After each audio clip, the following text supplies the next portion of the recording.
Buenas tardes, nosotros somos el equipo Mostrencos de Derecho Civil 2 de la Universidad Vizcaya de las Américas. Yo soy Luis Ramos y a continuación mis temas. El primer tema es patrimonio. ¿Qué es el patrimonio? El patrimonio es el conjunto de bienes propios de una persona o una institución susceptibles en dinero. Después tenemos los elementos del patrimonio. ¿Cuáles son los elementos del patrimonio? Son los activos y los pasivos. Los activos son todos los bienes y derechos apreciables en dinero, pero los cuales te generan algún ingreso a tu patrimonio. Y los pasivos son igualmente las cargas y obligaciones que tiene una persona, pero son mayormente egresos o cosas que tú tienes que pagar. Después tenemos que una persona se le llama solvente cuando tiene más activos que pasivos, es decir, cuando tiene más ingresos que egresos. Una persona que tiene más pasivos, o sea, más egresos, más pagos, más deudas que pasivos, que más ingresos, que más dinero, se le llama una persona insolvente. Después tenemos, ¿qué es una universalidad de hecho? La universalidad de hecho es una masa de bienes en conjunto determinado de todo tu patrimonio. Digamos que yo tengo varias casas, varios negocios y simplemente una casa que yo tengo en Peñasco, sería mi universalidad de hecho, simplemente una masa o un bien determinado destinado para un bien económico. Después tengo ¿qué es la universalidad jurídica? La universalidad jurídica es todo tu patrimonio, son todos tus activos y todos tus pasivos. Si la universidad de hecho simplemente es una casa, pues la universalidad jurídica es todo mi patrimonio, todas mis casas, todos mis negocios, todos mis egresos y todos mis ingresos.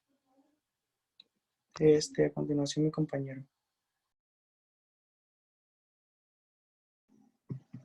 Bueno, muchas gracias a Luis por esa explicación de su tema. Yo soy Mario Valdés y a mí me ha tocado el tema de las teorías principales del patrimonio, que primero voy a dar una pequeña introducción a lo que viene a ser esto. Ya en su sentido técnico jurídico, el patrimonio está constituido por un grupo importante de derechos que tienen un valor de orden económico y que forman parte de los derechos generales que conforman la esfera jurídica de la persona frente a otros derechos que no ofrecen esta estadística o característica de ser valorados.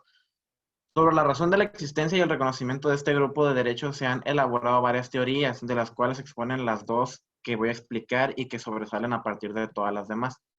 Estas son la teoría clásica y la teoría moderna. A partir de estas es que se basa todo el concepto del patrimonio. La teoría clásica, también llamada personalista o subjetiva, Ah, hay quienes dicen que la idea del patrimonio se deduce de manera lógica del concepto de personalidad. En tal sentido, el patrimonio es una emanación de la personalidad y refleja la potestad jurídica que se haya investido a la persona. Más que nada es en lo que se basa principalmente. Y de esta vienen los principios o premisas principales. El primero de ellos es que solo las personas pueden tener un solo patrimonio, ya sean naturales o colectivas, pues únicamente son ellas las que reflejan esa aptitud para tener derechos o ya más bien contraer obligaciones. La segunda de ellas es que todas las personas necesariamente tienen patrimonios. El solo hecho de existir significa que la persona ya nace con patrimonio, aunque ella no posee actualmente bien alguno. El tercero de ellos es que todas las personas necesariamente tienen patrimonios. El solo hecho de existir ya nace del patrimonio. Entonces, el cuarto de estos es que el patrimonio siempre será único. Cada persona, por más bien que pueda poseer o así, tiene un patrimonio por cuanto que se basa en el conjunto de derechos y obligaciones que posea, y ya que ya estas conforman una sola unidad por pertenecer a todos ellos, tanto derechos y obligaciones que recaen sobre bienes a un solo propietario. Después de esto viene la teoría moderna, llamada igualmente objetiva o del patrimonio, ya que esta se basa en la afectación y fue propuesta por el derecho alemán y surge en franca oposición a la clásica, la crítica por tratar de entrelazar los términos de patrimonio y personalidad. por cuanto son conceptos totalmente diferentes y que no ocupa un primer plano en la relación entre estos. Ya por esto, conceptúa el patrimonio como la afectación social de una determinada cantidad de riqueza o de bienes a un fin específicamente señalado. Los principios que se extraen consecuentemente son contrarios a lo de la teoría clásica que ya expliqué anteriormente. Y ¿qué sucede con esta teoría? Pues pasa lo contrario, ya que aquí el patrimonio no es único, siendo por tanto divisible, por ello la persona puede tener varios patrimonios, no al contrario de la teoría clásica. Y la segunda es que el patrimonio es transmisible tanto por actos entre vivos como por causa de muerte. Una persona puede transferir parte de su patrimonio o la totalidad del mismo, sean en vida o por sucesión. Esto básicamente es todo y muchas gracias por la atención y esto sería todo por mi parte. Gracias, compañero Mario.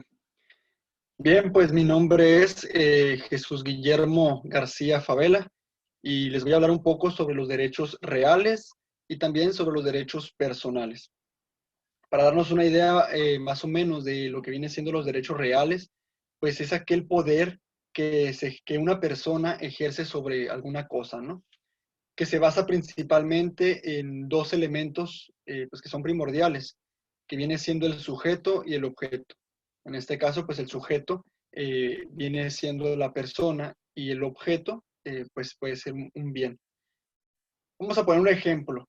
Si una persona compra una computadora o adquiere una computadora, pues esos derechos reales los adquiere esta persona, porque en él está usarla de tal manera como le plazca, pues dicha computadora, ¿no? Igual puede ser un carro o una casa, en él está, pues, está libre de utilizarla como más le plazca. Y bueno, pues los tipos de los derechos reales vienen siendo los derechos de garantía, de goce y de adquisición. Y bien, vamos a pasarnos ahora a los derechos personales, que bien pues es un poder también que se ejerce, pero de una persona a otra. Y que también se basa en tres elementos, que vienen siendo el activo, el pasivo y la obligación. Un ejemplo aquí podría ser cuando una persona pide un préstamo a otra persona, la persona que está prestando el dinero es el sujeto activo, mientras tanto la persona que se compromete a pagar pues el dinero en un plazo, no en una semana, esa es la persona pasiva. La obligación crece ahí, nace más bien al momento en que se compromete a hacer el pago, ya sea en una semana o en un mes, y claro, el derecho personal de exigirle el pago, ya sea después de que vence el plazo, pues está en la persona activa, ¿no? Los tipos de derechos personales que existen son, por excelencia, crediticios y obligaciones, que ya mirábamos de cómo nacían. Y bueno, hablar un poco sobre los atributos de la propiedad, que son el ius utendi, el ius fruendi y el ius abutendi, que vienen siendo el derecho de usar las cosas, la facultad de percibir los frutos y la facultad de disponer de las cosas. Y también mencionar un poco sobre los principales derechos reales que existen, que son la servidumbre, la prenda, el usufructo, la propiedad y la reserva y la hipoteca. Eso es todo por mi parte, los dejo con mis compañeros. Bueno, yo soy Gloria Kelin Ruano y yo les voy a hablar sobre las clasificaciones de los bienes.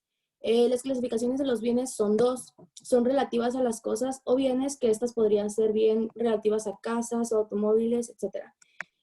Y las relativas a los bienes en general, esta hace referencia a los bienes o cosas corporales, que de estas les hablaré más adelante, o bien podría ser relativas a los derechos.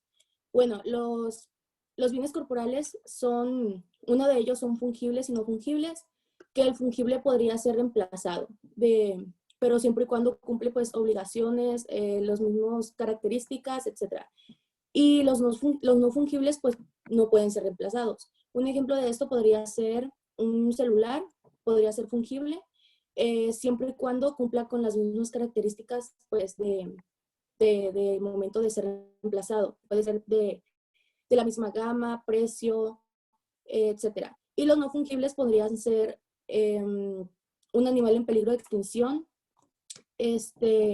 También están en los bienes corporales los consumibles y no consumibles. Los consumibles son los que se agotan a la primera ocasión en que se utilizan, y los no fungibles son los que sí se van deteriorando, pero no o sea, siguen sirviendo, pues, no se agotan a la primera. Un ejemplo de esto podría ser bien la comida, en los consumibles, y en los no consumibles podría ser ropa o una casa. Con el paso del tiempo se van a ir deteriorando, pero pues pueden seguir siendo utilizados. Y por último están con dueño cierto y abandonados. Estos podrían ser, con dueño cierto podría llamarse mostrencos, que los mostrencos son los bienes muebles abandonados. Y los llamados abandonados podrían ser vacantes. Los mostrencos podría ser un ejemplo de ello una casa o un lote que esté abandonado, y los vacantes bien podría ser pues también una casa, pero cuyo dueño pues no se sepa quién es. Y esto sería todo por mi parte. Los dejo con mi compañera. Buenas tardes, mi nombre es Lucero Saraí Castro Pérez y les vengo a hablar sobre los bienes corporales e incorporales y sus derivados. Para empezar, tenemos los bienes muebles, que son todos aquellos que podemos mover con facilidad. De ellos derivan los muebles por naturaleza, muebles por determinación de ley y muebles por anticipación. Los muebles por naturaleza son los que pueden ser trasladados fácilmente, como bien lo dice, de un lugar a otro sin algún problema, como por ejemplo algo que hacemos muy comúnmente es el celular, es la televisión, es la computadora, que las movemos y no sufre ningún cambio, ningún daño. Los muebles por determinación de ley serían las obligaciones de derecho, los derechos y las acciones que tienen en un objeto inmueble, que serían como los derechos de autor. También estaría el material de una construcción y acciones de los socios. Un ejemplo de los derechos de autor serían como en Facebook, muchas veces que ponen música que dicen que va a cortar la transmisión porque no tienen los derechos de autor de alguna canción que esté sonando y pum, se termina. Es por lo mismo, porque no tienen pues en sí los derechos. Otros serían los muebles por anticipación. Estos son los que están destinados a ser separados de su bien inmueble en un futuro. Por ejemplo, algo muy claro que está es un bien inmueble, es un árbol de fruta, pero la fruta está destinada a ser un bien inmueble porque en cierto tiempo de la temporada esta fruta va a tener que ser cortada y se va a tener que transportar a hacer cualquier otra cosa, y de un bien inmueble se convierte en un bien mueble. También tenemos los bienes inmuebles, que son aquellos que no se pueden mover tan fácilmente o simplemente no se pueden mover. Una de sus características es que facilita la aplicación de ley entre conflictos. También están dados por su naturaleza, por destino y por objeto del cual se aplica. Los de naturaleza también son accesorios de los inmuebles, son necesarios para el uso y la explotación. La ley de los reputos inmuebles, ya que se movilizan meramente, son jurídicos y ficticia y no material ni real. Eso quiere decir que se subdividen en agrícola, industrial, comercial y civil, con condiciones que requieren que pertenecen al mismo dueño, como serían una maquinaria pesada para el campo, que fungen en todo el campo, pero son solamente del dueño. El inmueble por objeto el cual se aplica son todos los derechos reales constituidos sobre el inmueble. Son muebles por determinación de ley y solo los derechos pueden recaer sobre el bien mueble o inmueble, o a veces en unos cuantos. Por ejemplo, está la propiedad, los derechos del usufructo e servidumbre. También les vengo a hablar un poco de los bienes de dominio público, bienes de propiedad privada y los bienes de uso común. Los bienes de dominio público, como su nombre lo dice, pertenecen al público, en este caso sería al Estado o de alguna manera a la administración pública, como por ejemplo los parques, las escuelas y todo eso. Los bienes de propiedad privada son meramente tienen un titular que vendría siendo, por ejemplo, si yo tengo una casa, yo tengo todos los derechos sobre ella. Yo la puedo vender, yo la puedo prestar, yo la puedo regalar y puedo hacer lo que yo quiera con ella.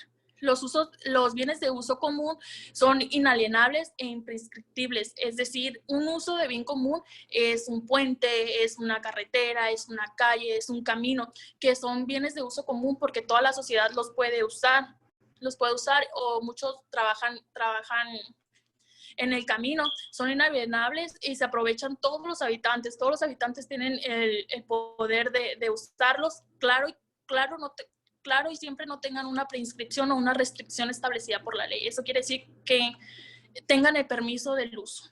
Y sería todo por mi parte.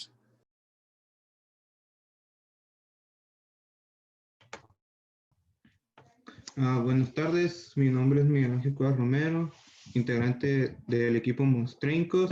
Yo voy a hablar el día de hoy sobre la propiedad, poder jurídico que una persona tiene en forma directa o inmediata sobre una cosa, tiene una relación entre un título y dicho sujeto. Es decir, que por ejemplo en el título es el formato en el que aparece tu nombre, que a ti se te llamaría como titular, que puede ser sobre un carro o una casa, o muchos temas que sean de tu propiedad, que te pertenezcan a ti. Como por ejemplo, en el formato sale titular Miguel Ángel Cuevas, auto. Puede ser de un auto y sale la información que tienes del auto, si es de color rojo, negro, modelo y año en el que es, todas las especificaciones. También el Código Civil, en el artículo 1001, el de derecho real otorga un poder jurídico que le da al propietario el poder de usar, disponer, disfrutar un objeto, pero siempre haciéndolo lícitamente, ya que esto se encuentra regulado conforme a la ley. Por ejemplo, el dueño de un carro que se ha importado necesita ir a tramitar un permiso para poder viajar de aquí a México. De la otra manera sería sancionado con multa y hasta se le podría decomisar el automóvil. O también, por ejemplo, un señor quiere hacerle una modificación a su casa y quiere invadir el terreno vecino, el cual sería también sancionado con otra multa, ya que el titular del otro terreno no le da permiso o no se encuentra notificado de que el vecino quiere invadir su terreno. El URI y RAU es un derecho y virtud la cual está sometida a un objeto de una manera absoluta y exclusiva a los permanentes de una persona. Es decir, que la persona, no porque yo diga y le diga que haga esto con su cosa, lo va a hacer. La persona es libre de hacer cualquier cosa con su objeto, ya que él tiene el derecho real y puede gozar de él. También voy a comentar los medios de adquisición que existen para adquirir una propiedad. La adquisición a título universal y a título particular, la adquisición primitiva y derivados, adquisiciones a título oneroso y a un título gratuito. Estas tres adquisiciones pues son muy fáciles de hacerse. Mi compañero ahorita a continuación va a decir qué características tiene y cómo se te facilita hacerlo.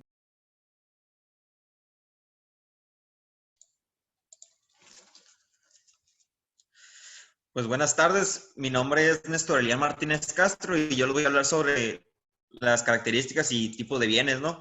Al principio tenemos lo que es el título universal, que es cuando se transfiere un bien de manera hereditaria, constituyendo un activo y un pasivo.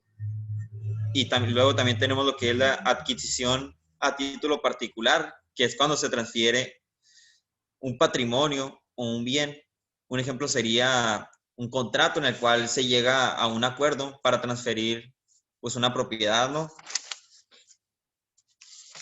Posteriormente tenemos lo que son las adquisiciones primitivas y derivadas. La primitiva es cuando se adquiere un bien siendo el primer y único dueño de cierto patrimonio. Y la adquisición derivada es cuando se transfiere un bien de una persona a otra. En este caso, pues podríamos hablar un bien, por ejemplo, un carro, ¿no? Puedo decir que es una adquisición primitiva cuando yo compro este carro siendo nuevo, siendo el único dueño, siendo el primero y único dueño. Y en otro caso, podría ser cuando compro un carro de segunda mano. Podríamos decir que esa es una adquisición derivada por el hecho de que esta propiedad se transfiere de un dueño a otro, siendo yo pues el segundo o el tercer dueño de la propiedad. Y luego tenemos la adquisición onerosa, que es cuando el adquiriente paga un cierto valor en dinero o un cambio de bienes, o sea que se transfiere el dominio de una adquisición de otra. En este caso podríamos estar hablando de compra y venta. Y luego tenemos lo que es la adquisición a título gratuito, que es cuando se adquiere un bien de manera gratuita sin tener que dar algo a cambio. Y pues por mi parte sería todo. Gracias.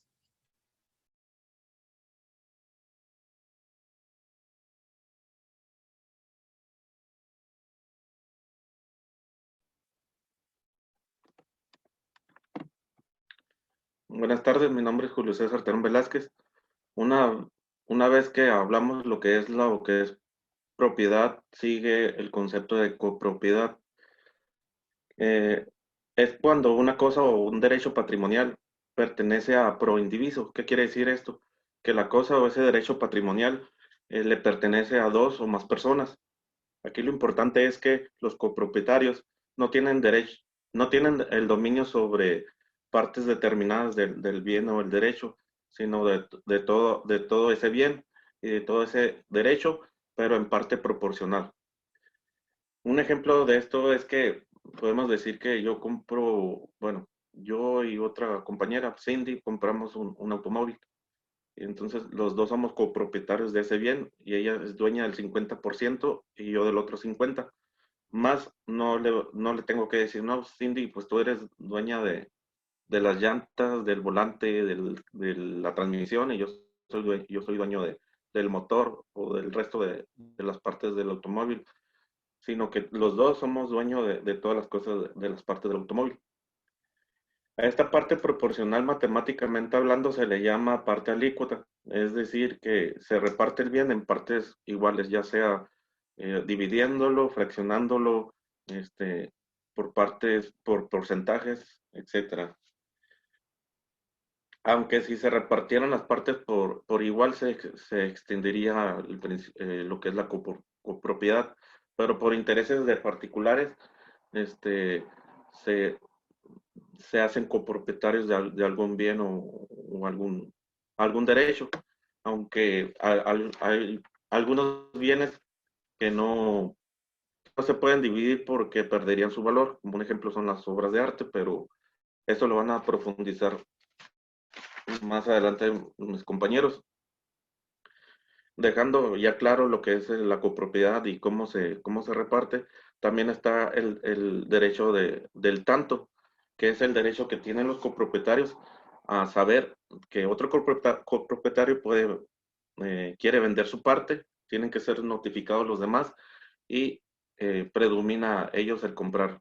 Si yo soy copropietario de una empresa donde tengo 3 socios más y quiero vender mi parte de la empresa, mis socios tienen el derecho de ser notificados de que yo quiero vender esa parte y son los primeros que me pueden comprar. No puedo venderle a un tercero, alguien que que no sea parte de la sociedad, sin antes decirle a ellos y sin antes si ellos me quieren comprar.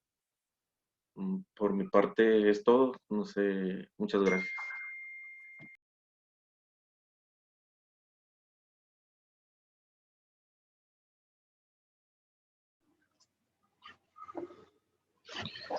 Muy buenas tardes, mi nombre es José Manuel Ramírez Rodríguez. Yo les voy a hablar sobre los principios que siguen en materia de la copropiedad y sobre las formas de copropiedad.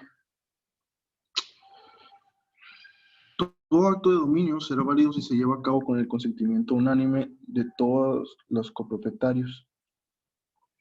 Se llevarán a cabo por la mayoría de personas e intereses para la conservación sin alterar su forma, sustancia o destino. Bueno, hablando sobre las formas de copropiedad, pues hay copropiedades voluntarias y forzosas. Las voluntarias, pues son donde tú haces un trato directo con otra persona y te haces copropietario de algo. Y están las forzosas, por ejemplo, se dan como cuando alguien deja una herencia,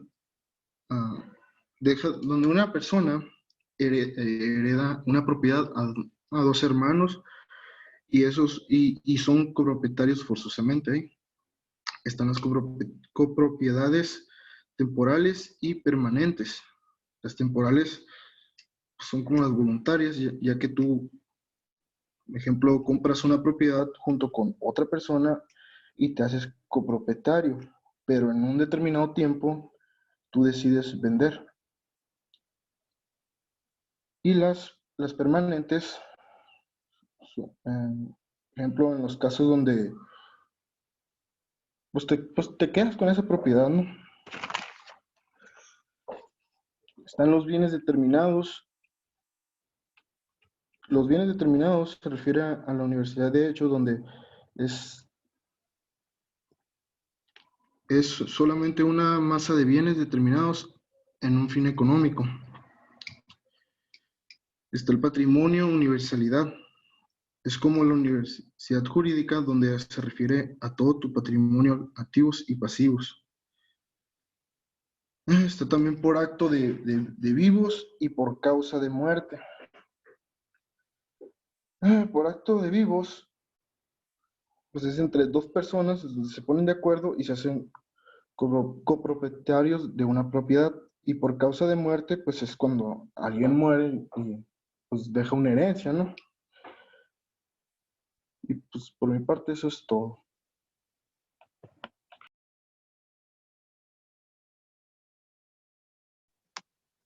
Hola, buenas tardes. Mi nombre es Cindy Alejandra y voy a hablar sobre las formas de copropiedad. La copropiedad voluntaria es aquella en la que quienes intervienen pueden hacerla cesar entre ellos, de acuerdo con el principio fundamental que rige la copropiedad, según el cual nadie está obligado a permanecer en la indivisión. Se puede dividir la cosa común, acuerdo con los copropietarios para disolver la copropiedad. Pues en este es como, por ejemplo, cuando compras un terreno. Cuando yo y otra persona compramos un terreno, pues lo podemos dividir. La copropiedad forzosa son en las que la naturaleza de las cosas existe una copropiedad para llegar a la división o a la venta, de manera de que la ley se ve obligada a reconocer que impone la propia naturaleza. Esto ocurre como pues cuando no se pueden dividir las cosas, como por ejemplo en una obra de arte, pues si se divide ya no tendría el mismo valor. También podría ser en los pisos de una casa, pues por ejemplo si viven varias personas en una casa no pueden dividir los patios ni las escaleras porque pues no sería lo mismo. Las copropiedades temporales y permanentes, esta copropiedad ordinariamente que es temporal, como consecuencia de que es voluntaria, especialmente puede ser permanente cuando sea forzosa. Esto es igual a la voluntaria y a las forzosas.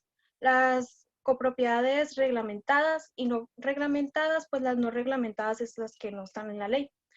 Las reglamentadas son aquellas formas especiales que han merecido una organización del legislador, tomando en cuenta ciertas características y conflictos que pueden presentarse dadas su naturaleza. Y pues eso es todo por mi parte. Le dejo la palabra a mi compañera Melanie. Buenas tardes, yo soy Melanie Portillo y yo voy a proseguir con las formas o clases de la copropiedad, que viene siendo sobre los bienes determinados. Esto quiere decir cuando se establezca en un contrato y en este se menciona el bien específico y motivo de la copropiedad. Un ejemplo sería, como menciona mi compañera, esto ocurre cuando diferentes pisos de una casa pertenecen a distintas personas en plena propiedad. Se crea una copropiedad con respecto a las cosas comunes, por ejemplo, la entrada, los patios, las escaleras, los cimientos, azoteas, servicio del inmueble, ya sea el agua, el drenaje, etc. Patrimonio o universalidad es cuando la persona que muere transmite el patrimonio a sus herederos. La copropiedad sobre un patrimonio integrado con su activo y pasivo es en el caso de la copropiedad hereditaria. Los herederos tienen una parte alícuota con valor positivo y negativo, porque tienen una parte proporcional en el haber hereditario. Esta copropiedad sobre el patrimonio tiene las características especiales de comprender bienes, derechos y obligaciones. Posteriormente tenemos el acto entre vivos y por causa de muerte. El acto entre vivos es aquella copropiedad que se va a establecer en un contrato, es decir, de acuerdo a voluntades entre personas vivas. Y el de mortis causa se va a dar a causa de la muerte de una persona cuando deja coherederos y también deja copropietarios. Cuando hablamos de la copropiedad dentro del hecho y el acto jurídico, podemos decir que el acto jurídico es cuando por tu voluntad decides compartir la propiedad de un bien. Por ser voluntario, viene siendo un acto. Y en el hecho jurídico, un ejemplo súper básico pues sería la herencia, que por causa de la muerte se convierte en hecho, porque pues la muerte no es voluntaria, perdón. Y es todo por mi parte.